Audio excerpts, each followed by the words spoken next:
Seigneur, ta parole est grande, elle demeure à jamais. Ta parole est infaillible, rien ne peut la supprimer. Bienvenue chers téléspectateurs, bienvenue à tous ceux qui nous regardent de partout dans le monde à un nouvel épisode de notre programme d'études quotidien Toute la Bible, où nous présenterons une étude complète de tous les livres de la Bible, de la Genèse à l'Apocalypse tous les jours du lundi au vendredi. Dans notre étude de l'évangile de Matthieu, le premier livre du Nouveau Testament, nous étudierons le chapitre 5 du verset 21 jusqu'à la fin du chapitre.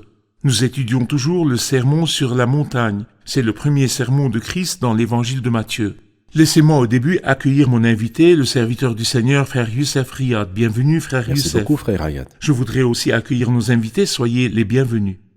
Frère Youssef, quelles sont les idées principales que nous voyons dans cette partie du verset 21 à la fin du chapitre 5 ?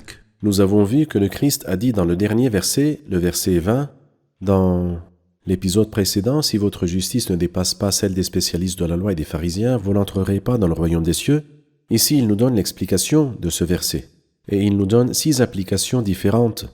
Ce passage parle de l'attitude du croyant vis-à-vis de la colère, son attitude vis-à-vis de la convoitise et de l'adultère, de son attitude vis-à-vis du divorce, de son attitude aussi vis-à-vis des serments, de son attitude aussi vis-à-vis de la vengeance, et aussi de son attitude vis-à-vis des ennemis. Avant, vous avez appris, mais moi je vous dis, nous verrons les standards élevés, la haute montagne sur laquelle le Seigneur veut que nous montions nous-mêmes avec lui, dans notre vie quotidienne ici sur la terre. Exactement, et pour aider nos chers téléspectateurs à suivre notre étude, nous diviserons ces 6 applications d'après les versets. Oui. Versets 21 à 26, l'attitude vis-à-vis de la colère. Oui. Versets 27 à 30, l'attitude vis-à-vis de l'adultère. Oui. Versets 31 et 32, l'attitude vis-à-vis du divorce. Oui. Ensuite, versets 33 à 37, l'attitude vis-à-vis des serments et des promesses. C'est vrai. Versets 38 à 48, la vengeance. Ensuite, versets 43 jusqu'à la fin du chapitre, l'attitude vis-à-vis des ennemis. Très bien. Ces versets nous parlent des 6 différents domaines de l'application. C'est vrai. Je lirai les versets se rapportant à la colère et je vous poserai ensuite une question. Vous avez appris qu'il a été dit aux anciens « Tu ne commettras pas de meurtre. Celui qui commet un meurtre mérite de passer en jugement.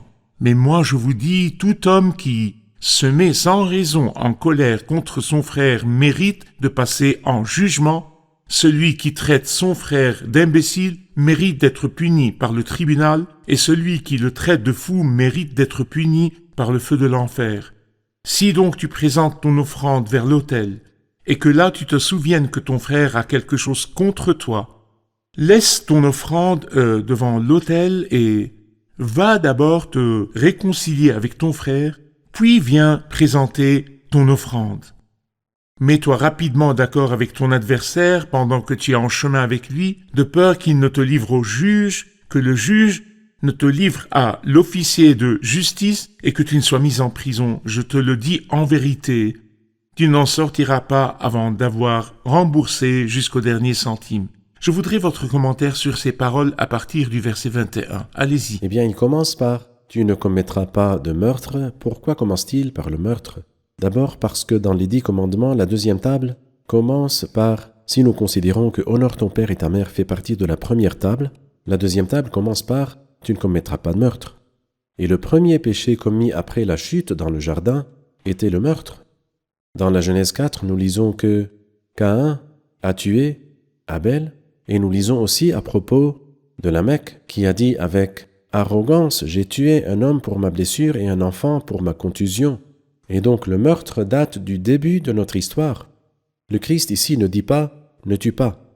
C'est ce que demande la loi. C'est le moindre des demandes ou des exigences de Dieu, car Dieu ne tolérerait rien de moins que ça. C'est vraiment le minimum. Mais qu'est-ce qui satisferait le Christ ? Ne vous mettez pas en colère. Ne t'agace pas. Pas juste ne commets pas de meurtre. Le Christ nous amène plutôt à la racine du péché.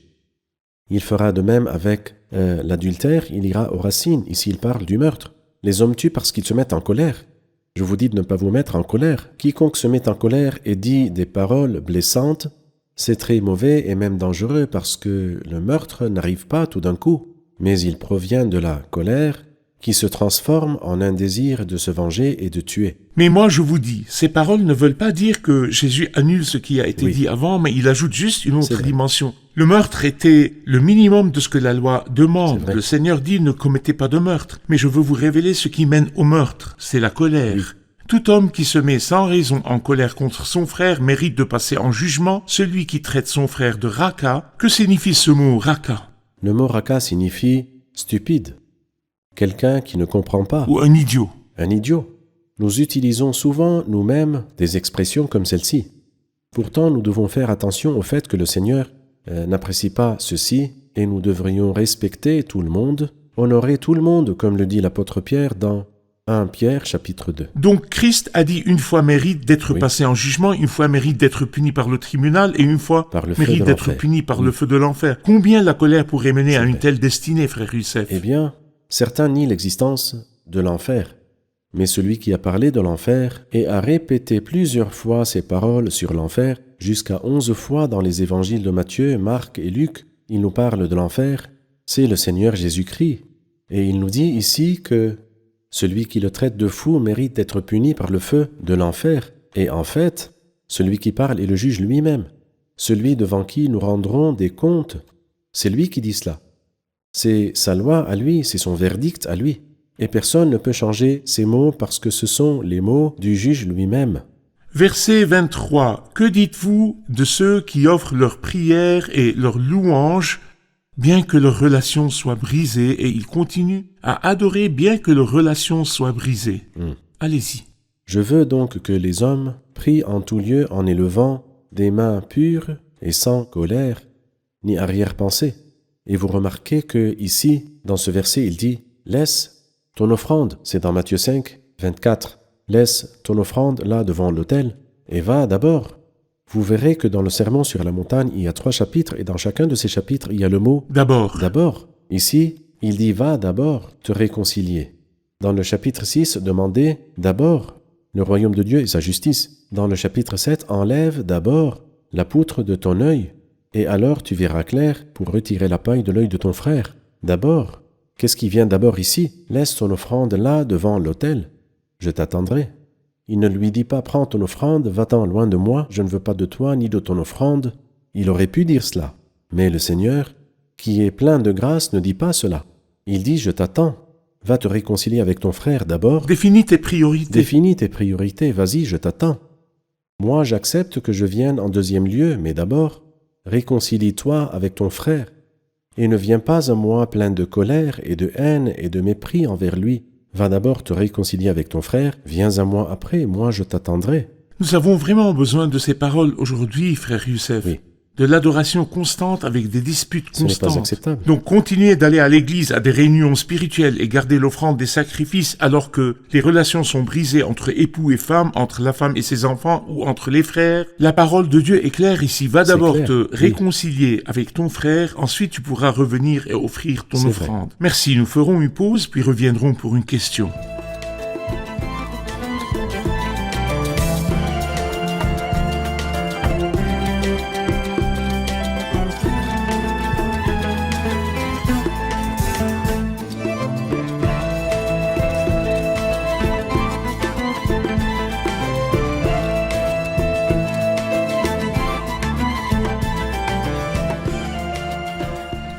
Nous savons que la deuxième partie se rapporte à l'adultère. Donc pouvez-vous nous parler du commentaire du Seigneur sur l'adultère?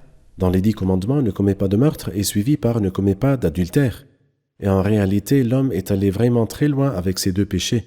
Et si nous voyons le livre de l'Apocalypse, chapitre 9, après l'enlèvement de l'Église, nous lisons ces versets, et qui viennent à la fin du chapitre 9, ils ne se repentirent pas de leur meurtre, ni de leur sorcellerie, ni de leur immoralité sexuelle, et ni de leur vol. Et cela veut dire que ce qui vaincra après l'enlèvement de l'Église est le meurtre et l'adultère. Le Seigneur nous avertit ici à propos du meurtre et après cela de l'adultère. Et de nouveau, comme Jésus l'a fait avec la colère, il a montré la racine du meurtre et a dit « Ne vous mettez pas en colère, ne soyez pas en colère ». Ici, Jésus révèle la racine de l'adultère. Tout homme qui regarde une femme pour la convoiter a déjà commis l'adultère avec elle dans son cœur. Et même avant le temps où la loi a été donnée, Ceux qui étaient pieux ont très bien compris ce principe. Par exemple, dans Job 31, nous lisons « J'ai fait un pacte avec mes yeux. Comment aurais-je pu regarder une jeune fille ?» Alors c'est très bien pour une personne de s'exercer, de s'entraîner dans la maîtrise de soi. Et je dirais aussi que la femme chrétienne, que la croyante plus spécifiquement, devrait faire attention à cela. Très bien.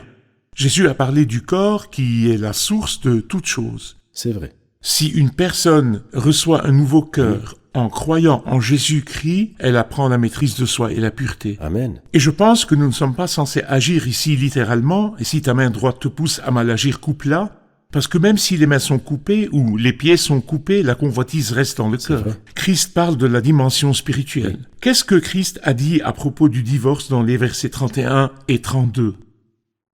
Après avoir parlé du meurtre et de l'adultère, il a parlé du divorce qui est une combinaison entre la dureté et la convoitise. Pourquoi le divorce? À cause de la dureté. C'est à cause de la dureté de votre cœur que Moïse vous a permis de divorcer. Ce sont les paroles du Christ dans Matthieu 19. Et la convoitise. Et lorsque la convoitise et la dureté sont combinées, le résultat est évidemment le divorce. Et alors le Christ avertit de cela. Il n'y a pas de divorce sans infidélité, parce que le divorce est arrivé devant les yeux de Dieu quand l'un des deux parties a trompé son partenaire et a trompé les vœux du mariage qui ont été faits entre les deux devant Dieu, et Dieu est le témoin. Quelqu'un a dit que le divorce n'est pas conforme aux principes bibliques. Le divorce mène 4 personnes à vivre en permanence dans l'adultère. Parce que si la femme se marie de nouveau après le divorce, ou l'homme fait de même après son divorce, donc l'homme et sa femme vivent dans l'adultère, et la femme et son mari vivent dans l'adultère. Alors donc un seul péché mène non à un péché, mais à une vie dans le péché. Et c'est vraiment horrible. Et nous, de cet endroit, nous déclarons à nos téléspectateurs bien-aimés que nous sommes engagés à la parole de Dieu qui dit qu'il n'y a pas de divorce sans immoralité L'immoralité sexuelle. sexuelle, c'est vrai. Mais si une femme est faible ou malade, la tête ne peut pas mépriser son propre corps, vrai. mais doit le nourrir et le vrai. chérir. Si un homme divorce sa femme parce qu'elle est malade ou faible ou parce qu'elle est stérile, l'enseignement chrétien Contre est cela. contre cela. L'homme doit aimer sa femme infiniment, tout comme Christ aime l'Église. Je veux En fait, dire, le Seigneur a décrit la relation de mariage comme un seul corps. exactement. Donc comment une personne sépare sa moitié droite de sa moitié Exactement. Donc, il n'y a pas de divorce sans C'est vrai. adultère. L'application suivante dans les versets 33 à 37 se rapporte aux serments et aux engagements. Allez-y, frère Youssef. gauche? Eh bien, nous lirons de nouveau à propos de cela dans Matthieu, chapitre 23. Mais ici, il nous dit que nous ne sommes pas supposés jurer, quelle que soit la situation, dans nos paroles. Pourquoi? Parce qu'en fait, les gens prêtent serment afin de prouver que leurs paroles sont vraies. Parce que quand nous prêtons serment, nous sommes engagés. Non, en fait, le chrétien, qu'il prête serment ou non, est supposé être engagé dans ses paroles. Et nous n'avons pas du tout besoin d'utiliser le nom de Dieu en vain. Donc moi, je dirai la vérité. Je ne dirai que la vérité, quoi qu'il arrive, parce que l'homme qui ment prête serment parce que ça lui donne une issue. Ce sont les gens. Mais l'homme pieux, le chrétien véritable, sans être obligé de penser, ne dit que la vérité et la vérité seule. Que votre parole soit oui pour oui, non pour non. Je n'ai pas besoin de confirmer mes paroles parce qu'elles sont la C'est vérité vrai. pure. C'est pour cela que le verset 37 dit que votre parole soit oui pour oui, non pour non. Ce qu'on y ajoute vient du mal. Maintenant, nous parlerons de la 5e application qui est la vengeance. Vous avez appris qu'il a été dit œil pour œil et dent pour dent. Mais moi, je vous dis de ne pas résister aux méchants. Si quelqu'un te gifle sur la joue droite, tends-lui aussi l'autre. Si quelqu'un veut te faire un procès et prendre ta chemise, laisse-lui encore ton manteau. Si quelqu'un te force à faire 1 kilomètre, fais-en 2 avec lui. Donne à celui qui t'adresse une demande et ne te détourne pas de celui qui veut te faire un emprunt. Parlez-nous de la vengeance. Ici, c'est soit le principe de la réciprocité ou le principe de la grâce. Comment le chrétien est-il supposé se comporter? C'est-à-dire œil pour œil et dent pour dent, et la vengeance, est-ce un principe chrétien? C'est un principe humain, oui, mais un principe chrétien, non. Le principe chrétien est de traiter les autres avec grâce et non pas de rendre l'appareil. Je dirais quelque chose. parce que les gens font une erreur en appliquant cela. Ils pensent qu'ils peuvent faire du mal à quiconque leur fait du mal, ou arracher les yeux de ceux qui leur arrachent les leurs. En fait, nous ne voyons pas cela du tout, ou plutôt de cette façon-là dans l'Ancien Testament. Mais ce texte a été donné au juge. Alors si quelqu'un vient vers vous et son œil a été arraché, le juge doit donner son verdict et juger la personne qui a arraché son œil et le faire Le juge arracher. est celui qui donne ce Oui, verdict. c'est le juge qui juge, c'est pas moi. Ce texte est dans l'Ancien Testament. Mais moi, dans le Nouveau Testament, est-ce que je dois prendre l'accusé et le mener devant le juge? Non, je peux agir envers lui avec grâce. Et nous voyons un exemple de cela même dans l'Ancien Testament. Quand vous lisez à propos de David, combien de fois Saul a-t-il essayé de le tuer? Et puis David a eu l'opportunité de tuer Saul 2 fois. Les hommes de David l'ont supplié de faire cela. Débarrasse-toi de lui qu'on en finisse. En fait, ça leur aurait évité beaucoup de problèmes, car Saul les pourchassait constamment. Mais David, qui est respectable, a dit « Je ne me risquerai pas à porter la main contre celui que l'Éternel a oint. » Si le Seigneur voulait tuer Saul, il aurait pu le faire. Et quelle noblesse de quelqu'un qui vivait dans la dispensation de la loi. Combien nous devrions l'être, nous qui vivons dans la dispensation de la grâce. Or, nous ne devons pas nous venger nous-mêmes. Ce n'est pas du tout pour nous, mais nous devons être remplis d'hospitalité, de dons et de générosité, remplis aussi de tolérance. C'est ainsi que Jésus était, et c'est comme ça que nous devons Ce n'est être. pas juste que nous ne nous vengeons pas nous-mêmes, frère Oui. Youssef, mais nous ne nous plaignons C'est vrai. pas des afflictions de la personne qui nous maltraite. Et Oui. si nous voyons qu'il s'approche du danger, nous faisons de notre mieux pour le protéger. Je me rappelle Paul et Silas, Oui. quand ils ont été frappés par C'est le vrai. geôlier en prison, le geôlier leur a donné une nuit de coups forts. Après le tremblement de terre, le geôlier était prêt à se tuer lui-même. Oui, c'est fini. Paul pouvait le laisser se Oui. tuer lui-même. Et au lieu de cela, Paul lui a dit de ne pas se faire de mal. La vengeance du Seigneur Exactement. arrive. Et c'est pour cela que les standards du chrétien dépassent de loin les attentes des gens. Romains 12 dit « Mais si ton ennemi a faim, donne-lui à manger. » Mais comment? Moi j'attends que mon ennemi ait faim pour me moquer de lui et le harceler. Non. S'il a faim, donne-lui à manger. Et s'il a soif, donne-lui à boire. Exactement. Quelqu'un a dit que le fait de donner le mal pour le bien est un principe vrai. satanique. Donner le bien pour le bien est un principe humain. Oui. Donner le bien pour le bien, mais donner le bien pour le mal Un est un principe principe divin. Et ceci vrai. n'est pas appliqué dans le monde aujourd'hui. Ils connaissent De pas ne ce pas principe. donner le mal et de ne pas se Ils ne le venger, connaissent c'est pas. un principe divin que le monde d'aujourd'hui ne reconnaît pas. C'est pour cela que nous disons que ce sermon est moralement très élevé. Certaines personnes l'admirent tellement et s'émerveillent, et d'autres le rejetaient, le méprisaient et le refusaient. Mais ce n'est pas impossible si une personne reçoit la vie de Exactement. Dieu. Merci, nous ferons une pause et puis reviendrons pour une question.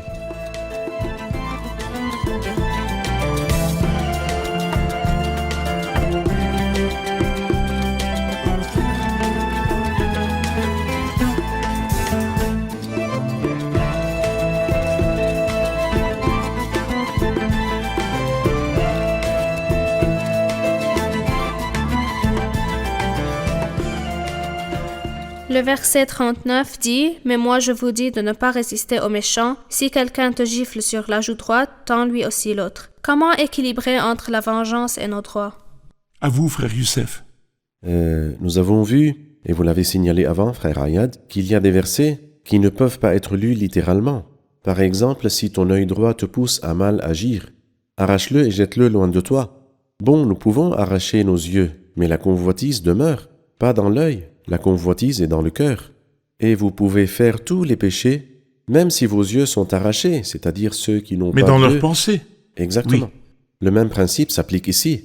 Lorsqu'il dit si quelqu'un te gifle sur la joue droite, tends-lui aussi l'autre. Pourquoi ne pas interpréter ça littéralement? Parce que notre maître et enseignant a été giflé sur sa joue. Mais il n'a pas tendu l'autre. Oui, mais il ne s'est pas vengé. Et il n'a pas riposté. N'est-ce pas? Quand il a été frappé dans le chapitre 18 de l'évangile de Jean, il a dit à la personne qui l'a frappé, « Si j'ai mal parlé, explique-moi ce que j'ai dit de mal. Mais si j'ai bien parlé, pourquoi me frappes-tu » Donc nous n'interprétons pas ces paroles-là littéralement. Mais comme je l'ai signalé, nous devons comprendre qu'il ne faut pas s'accrocher plus que le nécessaire à nos droits. Je peux demander mes droits, oui. Mais si celui à qui je demande insiste à être injuste, Je me confie à celui qui juge je m'en justement. remets à celui qui juge justement. Et Paul a dit dans 1 Corinthiens 6, « Pourquoi ne supportez-vous pas plutôt une injustice ?» Jésus a été maltraité. Il a été humilié et il n'a pas ouvert la bouche. Il s'en est remis à celui qui juge justement. Et beaucoup de personnes dans la Bible ont été maltraitées. Certains penseraient que les croyants doivent alors subir l'humiliation de tous. C'est vrai si le Seigneur n'existait pas. Mais le Seigneur non seulement existe, mais il est là et il fait justice, il fait droit à tous les opprimés. Considérez les Israélites en Égypte. Ils étaient des esclaves et ils étaient frappés et travaillaient gratuitement. Et Dieu se contentait alors de les regarder. Il a gardé leurs Il droits. a gardé leurs droits, il les a sortis de là et leur a donné tous leurs droits. C'est notre Dieu. C'est pourquoi je me confie à celui qui juge justement. Vous voulez m'opprimer? Que le Seigneur vous pardonne. Et si vous ne vous repentez pas rapidement de votre injustice envers moi, alors Dieu saura quoi faire. Dieu peut amener le droit et la justice pour ceux qui sont opprimés. De nouveau, nous disons à nos chers téléspectateurs croyants que si vous êtes traités injustement, que ce soit au travail ou dans vos relations, dites que vous êtes maltraités. Demandez vos droits Oui, et confiez cela au Seigneur. Oui. Si les autorités et les lois que le Seigneur a mises et données vous amènent votre droit, c'est bien. c'est une réponse à la prière. Mais si les autorités elles-mêmes disent clairement qu'elles sont contre vous, ne vous veulent pas, ni vous, ni votre Christ, et si vous souffrez parce que vous êtes chrétien, alors glorifiez Dieu pour C'est cela. Nous glorifions Dieu pour cela, et nous nous confions entièrement à celui qui juge justement. L'Éternel fait justice et fait droit à tous les Très bien. opprimés, c'est vrai. Parfait. Maintenant, allons à la dernière partie, la 6e application, l'attitude vis-à-vis des ennemis. Je voudrais lire quelques versets et je vous poserai ensuite une question. Dans le verset 43, vous avez appris qu'il a été dit « Tu aimeras ton prochain et tu détesteras ton ennemi ». Mais moi, je vous dis, aimez vos ennemis, bénissez ceux qui vous maudissent, faites du bien à ceux qui vous détestent, et priez pour ceux qui vous maltraitent et qui vous persécutent, afin d'être les fils de votre Père céleste. En effet, il fait lever son soleil sur les méchants et sur les bons, et il fait pleuvoir sur les justes et sur les injustes. Si vous aimez ceux qui vous aiment, quelle récompense méritez-vous? Les collecteurs d'impôts n'agissent-ils pas de même? Et si vous saluez seulement vos frères, que faites-vous d'extraordinaire? Les membres des autres peuples n'agissent-ils pas de même? Soyez donc parfaits comme votre Père céleste est parfait. L'attitude envers les ennemis est frappante. Oui, Ces paroles étonnent certains. c'est vrai. Aimez vos ennemis, bénissez ceux qui vous maudissent, faites du bien à ceux qui vous détestent. Oui. Je vous dis que c'est choquant, parce que j'ai vu de mes propres yeux une personne qui attaquait Christ et la Bible sur une chaîne télévisée, qui disait de la chrétienté « Aimer les ennemis est un signe de faiblesse ». Bénir ceux qui nous maudissent est un signe de faiblesse. La puissance est de soumettre l'ennemi, de tuer l'ennemi et de verser le sang de l'ennemi. C'est là la puissance. Pouvez-vous nous expliquer la nature de la chrétienté à travers ces versets? L'homme naturel n'accepte pas ce qui vient de l'Esprit de Dieu, car c'est une folie pour lui.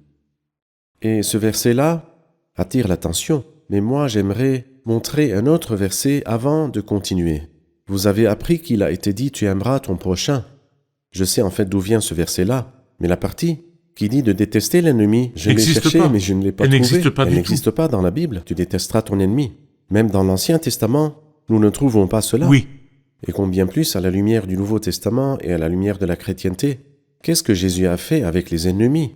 Voyons ce que notre maître et notre grand enseignant a dit. Est-ce que notre grand enseignant a vraiment fait ce qu'il a dit? En fait, le Christ n'a jamais donné d'enseignement que lui-même n'a vécu d'abord. Donc la première chose qu'il dit, mais moi je vous dis, aimez vos ennemis. L'amour est aussi émotion. Je veux que vos émotions envers vos ennemis soient de bonnes émotions. Aimez vos ennemis. Bénissez ceux qui vous maudissent en parole, c'est-à-dire même quand vous parlez de vos ennemis, bénissez-les. Comme l'apôtre Paul a dit, injuriez, nous bénissons. Ensuite, faites du bien à ceux qui vous détestent, c'est un acte. Alors celui même qui me déteste, si j'ai l'opportunité de lui faire une faveur, je le ferai. c'est vrai. Et c'est ce que le Christ a fait, c'est-à-dire Malchus est venu pour arrêter Jésus au jardin de Gethsémané, et puis Pierre a coupé l'oreille droite de Malchus. Qu'est-ce que le Christ a fait alors? Il vient de le crucifier, mais il a utilisé cette chance pour accomplir un dernier miracle de ses mains avant d'être enchaîné. Donc il a touché l'oreille de Malchus et l'a guéri. Et moi je dirais que ce sont deux miracles en un seul. L'amour envers l'ennemi et la guérison du corps. Jésus n'a pas juste guéri miraculeusement sans opération chirurgicale, mais il a aussi aimé ses ennemis. Et pas seulement ça, il a dit ensuite, priez pour ceux qui vous méprisent et qui vous maltraitent, ceux qui vous persécutent. Ce sont les sentiments et les paroles et les actions les plus nobles. Est-ce que le Christ a prié pour ses ennemis? Oui. La première déclaration sur la croix que le Christ a dite lorsqu'il était sur la croix était « Père, pardonne-leur. Pardonne-leur parce qu'ils ne savent pas ce qu'ils font. » D'accord. Le Seigneur est merveilleux. Si nous continuons avec ce qui est écrit dans le verset 48, soyez Parfait, donc parfaits, comme votre Père céleste est parfait. Parfait veut dire mature, Exactement. car les enfants sont ceux qui se chamaillent. Et les enfants sont ceux qui se tirent les cheveux et se frappent, ils se vengent. c'est vrai. Mais ceux qui sont matures ne font C'est pas vrai. ces choses. Si nous ne sommes toujours pas réconciliés avec certaines personnes et nous pensons à nous C'est venger, vrai. alors nous sommes toujours des enfants, nous devons être parfaits comme notre Père Céleste est parfait. Amen. Merci Que frère Dieu vous Youssef. bénisse. Nous sommes arrivés à la fin de notre épisode. Allez-y. Qu'avons-nous appris aujourd'hui? Nous avons appris que la vengeance est un principe humain. Ce n'est pas un principe chrétien. Jésus a dit « Vous avez appris qu'il a été dit « œil pour œil et dent pour dent ». C'est un principe humain, pas un principe chrétien. Le principe chrétien est d'agir avec grâce. Un autre principe chrétien est de ne pas jurer ni prêter serment. Que votre parole soit oui pour oui, non pour non, ce qu'on y ajoute vient du mal. Nous avons vu que le fait de détester l'ennemi n'est pas mentionné dans l'Ancien Testament. Jamais. Le Seigneur a vraiment montré l'apogée de l'amour. Son dernier miracle était de guérir l'oreille de Malchus. Il a aimé ses ennemis et a guéri leurs maux. Merci, que Dieu vous bénisse. Merci frère Dieu Youssef, vous que bénisse. Dieu vous bénisse. Chers téléspectateurs, nous honorons ce livre magnifique, c'est la parole de Dieu, et nous honorons ces paroles du sermon sur la montagne. Qu'arriverait-il si les nations prenaient ces principes comme piliers de la loi? Laissez-moi anticiper en disant, et si les nations choisissaient de recevoir Christ comme sauveur, si vous recevez la vie de Dieu et le Saint-Esprit dans votre vie, vous vivrez votre vie d'après ce que nous avons discuté aujourd'hui. Et nous devons encore et encore retourner de nouveau à ce livre, apprendre ce que dit la Bible. Nous nous reverrons dans l'épisode prochain. Que le Seigneur soit avec vous.